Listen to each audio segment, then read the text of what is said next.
I was back, reborn, reliving a day I knew all too well, my 18th birthday. The birthday that no one would acknowledge. I didn't react. I didn't panic. I didn't feel the familiar sting of tears, the familiar knot of disappointment in my stomach. I simply lay there, listening. The scent of coffee, strong and sweet, drifted up the stairs, mingling with the faint aroma of bacon. My mother was making breakfast, and Livia, my younger sister, was undoubtedly the center of attention. "Livia, you should wear that blue dress today. It makes you look so elegant," I heard my mother say, her voice filled with that warm, adoring tone she usually reserved for Livia. "Oh, I forgot," Livia's voice, light and airy, responded. "The girls are throwing me a little celebration later. I hope you got me a gift, Mom." A little celebration. For Livia's upcoming birthday, which was still a week away. My actual birthday today would be, as always, ignored. I swung my legs out of bed, the worn wooden floorboards creaking beneath my feet. I walked over to the mirror, staring at my reflection. 18 again. Young, fresh-faced, with a lifetime of disappointments ahead of me. Except this time, I knew better. I watched them from the top of the stairs, leaning against the railing. My mother and Livia sitting at the kitchen table, bathed in the golden morning light. Livia twirling a strand of her blonde hair, chattering excitedly about her plans. My mother gazing at her with a look of pure, unadulterated pride. My father was nowhere to be seen. Probably already at work, buried in his spreadsheets and conference calls. He'd forget too, he always did. My brother Mark, he wouldn't even be home. Too busy with his own life, his own friends, his own important matters. I had lived this exact day before. I knew the script by heart. The forced smiles, the awkward silences, the eventual half-hearted, "Oh, right, happy birthday," tossed my way as an afterthought if I was lucky. But this time, I wouldn't play my part. I wouldn't wait. I wouldn't hope. I turned away from the scene below, my heart strangely calm. I walked back into my bedroom, closing the door softly behind me. I went to my closet and pulled out a small, worn duffel bag. I packed quickly, efficiently. A few changes of clothes, my favorite book, the small amount of cash I'd managed to squirrel away over the years, essentials. I didn't pack any mementos, any photographs, any reminders of the life I was leaving behind. There was nothing here I wanted to keep. I walked out of my room, down the stairs, and out the front door without a word. The laughter from the kitchen followed me, a cheerful soundtrack to my silent departure. As I walked away from the house, the only home I'd ever known, I didn't feel sadness or anger or regret. I felt free, a quiet, liberating sense of release. This time, I was choosing my own path. The city streets were bustling with early morning activity, people rushing to work, to school, to their lives. But I felt strangely detached, as if I were watching a movie, a scene I was no longer a part of. I was invisible, a ghost drifting through the familiar landscape. And for the first time, that invisibility felt like a superpower, not a curse. I walked to the bus station, the air growing thick with the smell of exhaust fumes and diesel. The station was a chaotic hub of activity, people coming and going, their faces etched with anticipation, or weariness, or boredom. I approached the ticket counter, my heart beating a steady, determined rhythm. "One-way ticket, please," I said to the clerk, my voice surprisingly steady. "Where to?" he asked, without looking up. I hesitated. Where to? It didn't matter, anywhere but here. I scanned the list of destinations, my eyes landing on a random name. Seabreeze Cove, I said. I'd never heard of it. It sounded peaceful. "That'll be $20, he said, handing me a ticket. I paid with cash, the bills feeling strangely heavy in my hand.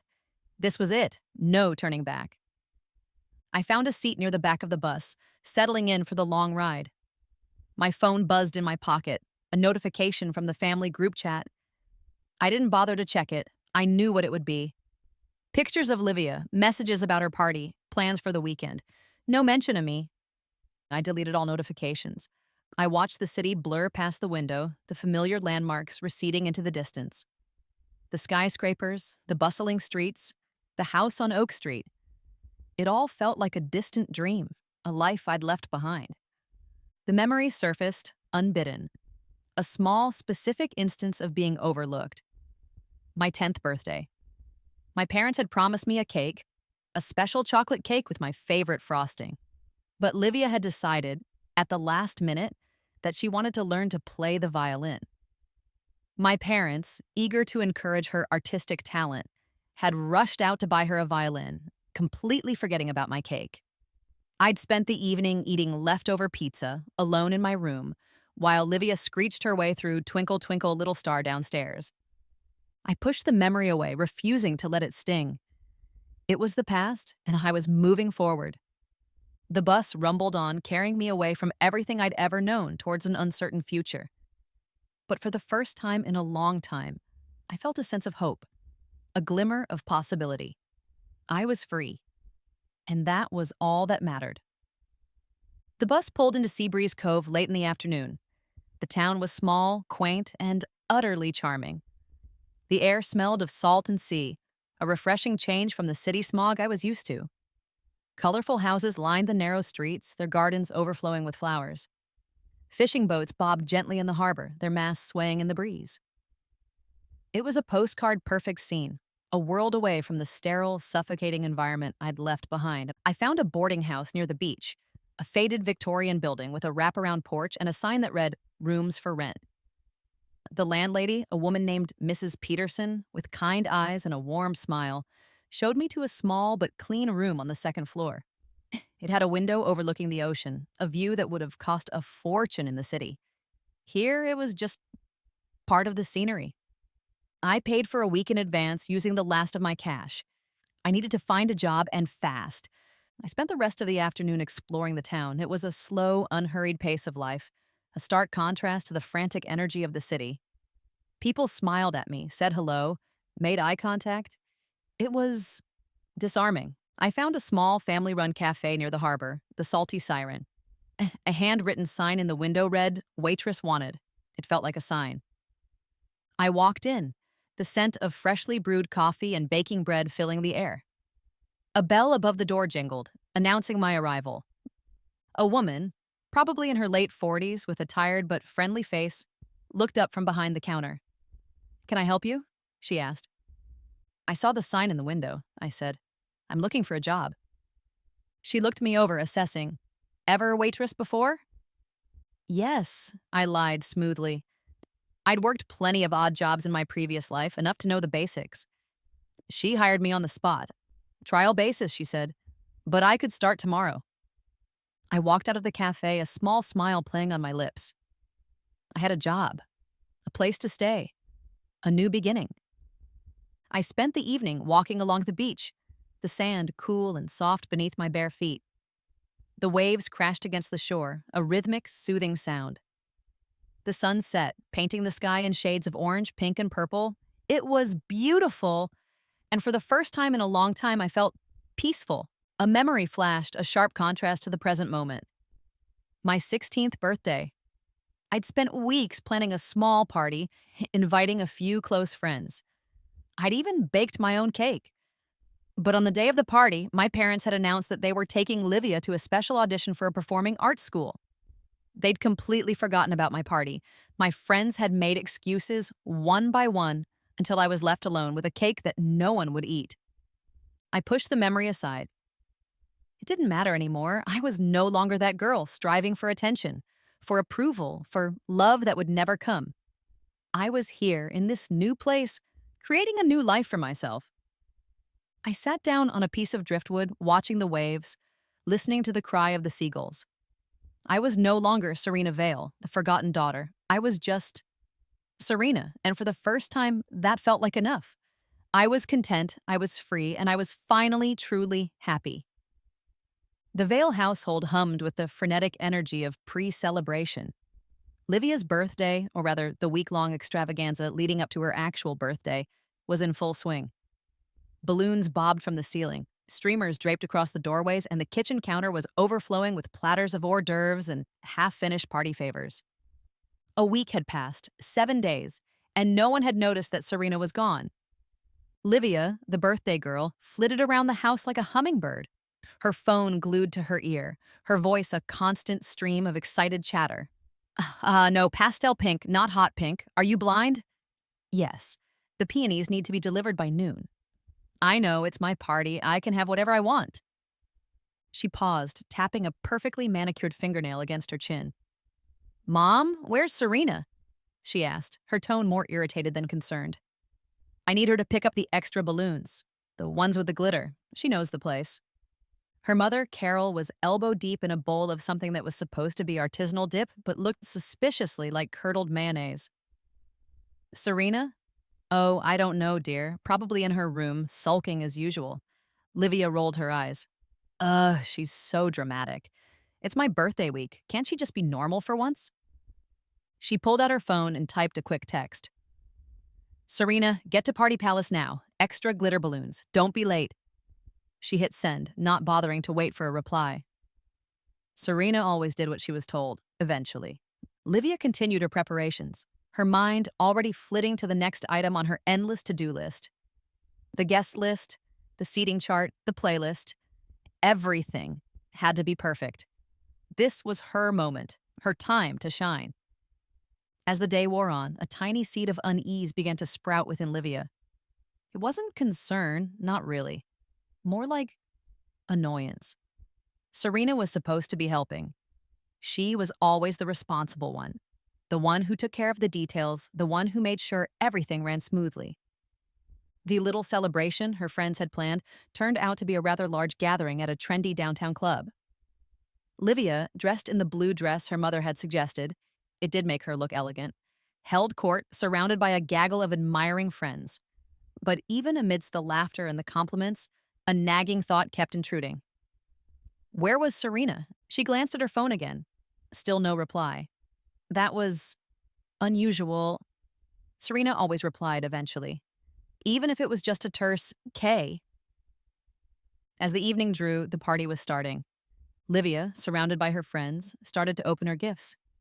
She got a lot of things she liked, but there still was no sign of Serena, and for the first time, someone had noticed her absence. Where's your sister? Her friend, Ashley asked. Livia frowned. She had forgotten about her. A full month, had passed since Serena walked out the door, and the silence in the Vale household was deafening.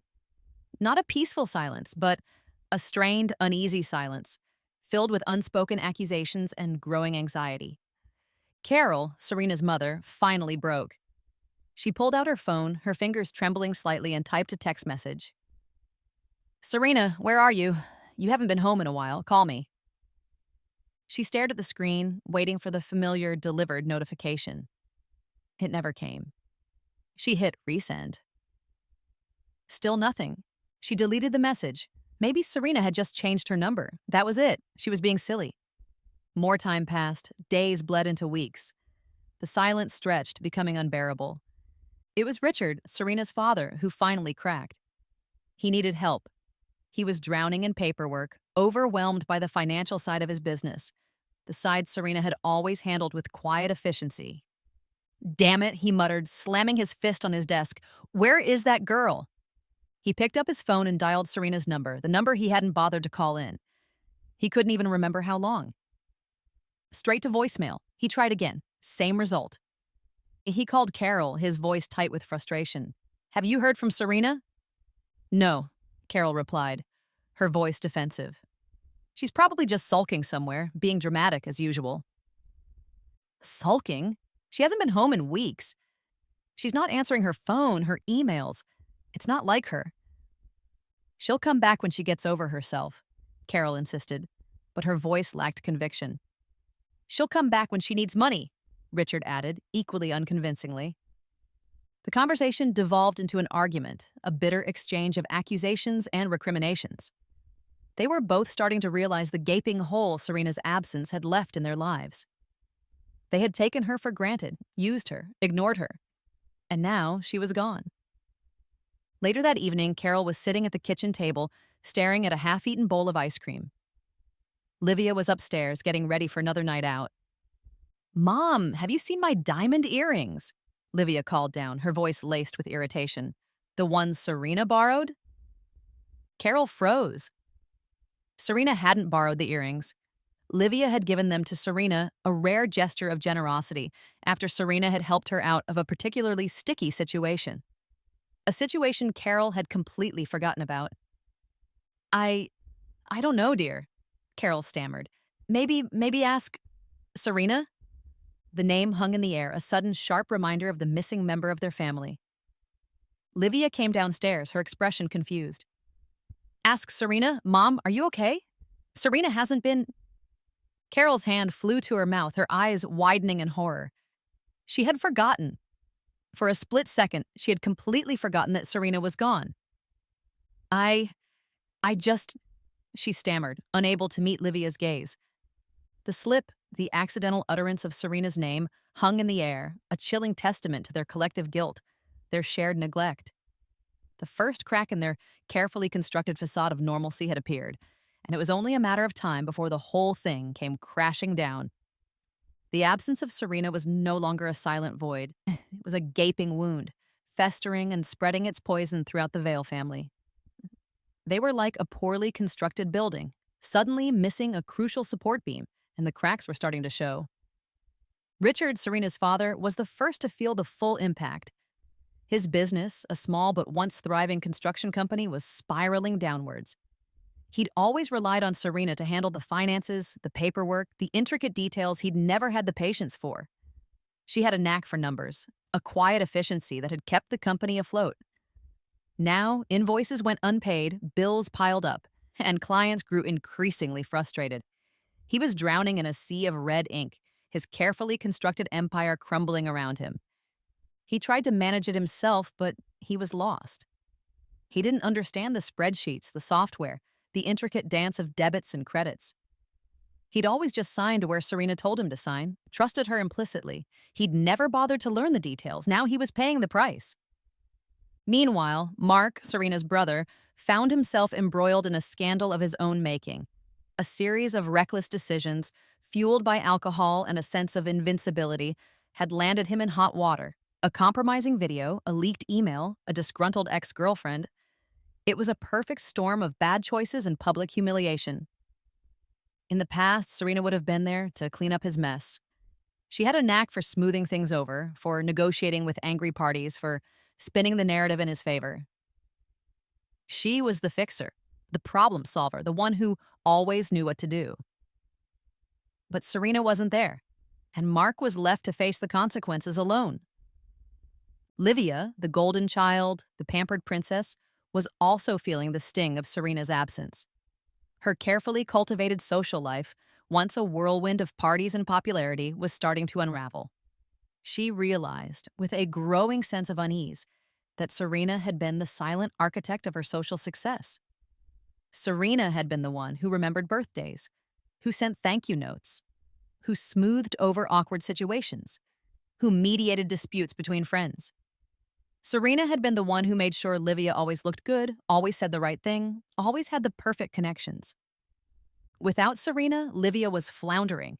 She made social gaffes, offended influential people, forgot important events. Her carefully constructed image, the image of the perfect, popular, effortlessly charming girl, was starting to crack. The family, once a unit of, albeit dysfunctional, support, was now a collection of isolated individuals, each struggling with their own problems, each blaming the others for their misfortunes. The arguments grew more frequent, more bitter, more pointed.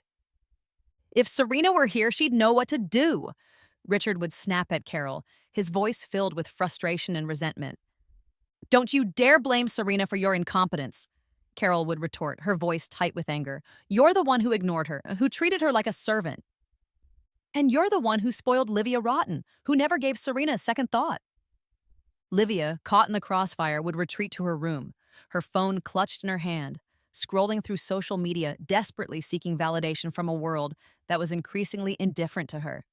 The realization, slow and painful, began to dawn on each of them. They had relied on Serena. They had taken her for granted. They had treated her like a shadow, an afterthought, a convenient solution to their problems. And now she was gone. It was Carol, sitting alone in the kitchen one evening, staring at a faded photograph of Serena, that finally articulated the unspoken truth. The photograph showed Serena as a child, a shy, awkward girl with a gap-toothed smile, holding a handmade birthday card. A card Carol had barely glanced at before tossing it aside. She picked up the photograph, her fingers tracing the outline of Serena's face. She looked at the card, the childish scrawl, the heartfelt message, and she realized with a sickening jolt of guilt that she didn't even know her own daughter. She didn't know her favorite color, her favorite food, her dreams, her fears, her hopes. She had been so focused on Livia, on Mark, on Richard, that she had completely overlooked Serena. She had treated her own daughter like a ghost, a shadow, a nonentity. And now, that's exactly what she had become. A ghost, haunting their lives with her absence, a constant reminder of their collective failure.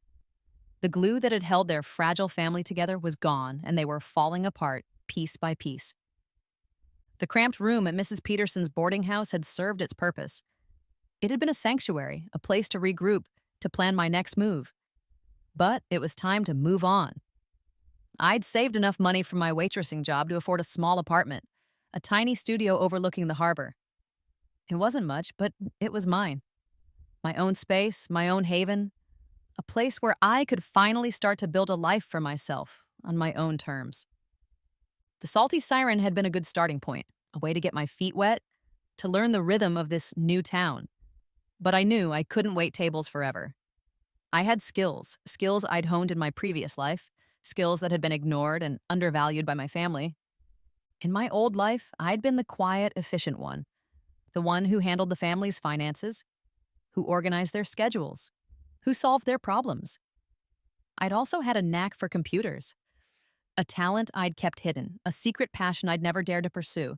Now, I was free to pursue it. I used my savings to buy a used laptop, a powerful machine capable of handling the tasks I had in mind. I started small, offering my services online. Website design, data analysis, online marketing. Word spread quickly. I was good, damn good, and I was fast, reliable, and discreet. My business grew, slowly but surely. I named it Phoenix Solutions, a nod to my own rebirth, my own rise from the ashes of my past life. I also started to make friends, real friends. People who saw me, who valued me, who appreciated me for who I was, not for what I could do for them. There was Sarah, the owner of the Salty Siren, who had given me my first job.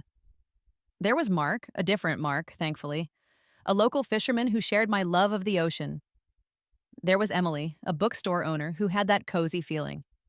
We'd gather at the beach for bonfires, share stories, laugh, and for the first time in my life, I felt like I belonged. But the past wasn't completely gone. It lingered in the shadows of my mind, in the flashes of memory that still haunted me.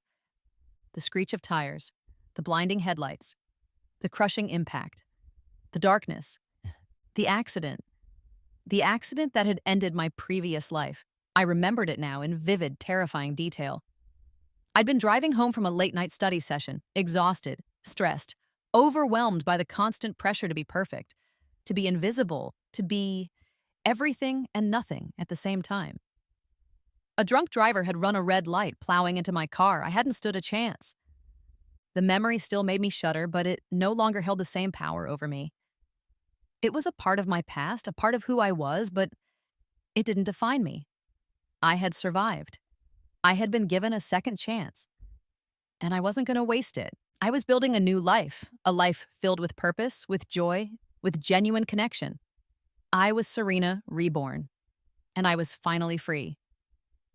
The Vale family was in full-blown panic mode.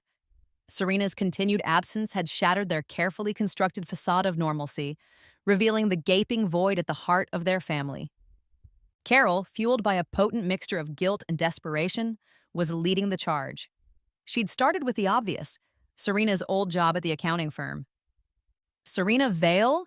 the receptionist had said, her brow furrowed in confusion. "I'm sorry, but we have no one by that name working here," Carol had insisted, showing the receptionist a photograph, her voice rising in frustration. But it was no use. Serena had vanished without a trace, leaving no forwarding address, no contact information, nothing. Livia, meanwhile, had turned to the social media, her usual hunting ground. But Serena's profiles were gone, deleted. erased. It was as if she had never existed in the digital world. Livia, the social media queen, was baffled. How could someone simply disappear from the internet? It's like she's a ghost, Livia muttered, her fingers flying over her phone, desperately searching for any trace of her sister. Richard, desperate and out of options, finally resorted to hiring a private investigator. He handed the PI a worn photograph of Serena, the same one Carol had shown the receptionist. It was the only recent photo they had. "Find her," Richard said, his voice hoarse with desperation. "Find my daughter." But the PI, a seasoned professional with a network of contacts and informants, was coming up empty. Serena had covered her tracks well. She had used cash, avoided security cameras, left no digital trail. She had become a ghost, a whisper, a phantom. As the search dragged on, the family's realization grew. They didn't know Serena. They didn't know her friends, her habits, her interests, her dreams. They had overlooked her so completely, so consistently, that they had no idea where to even begin looking for her. They had treated her like a shadow, an invisible presence in their lives. And now she had become just that, a shadow, vanished into the ether, leaving them with nothing but regret and the chilling realization that they might never see her again. They had lost her, and it was entirely their own fault. I chose the location. A small, nondescript cafe in a town halfway between my new life and the one I'd left behind. Neutral ground. A place with no memories, no emotional baggage. A place where I could finally say goodbye.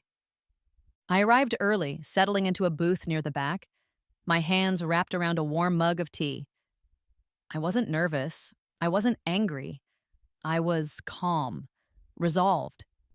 This was the final act, the closing scene of a play I no longer wanted to be a part of.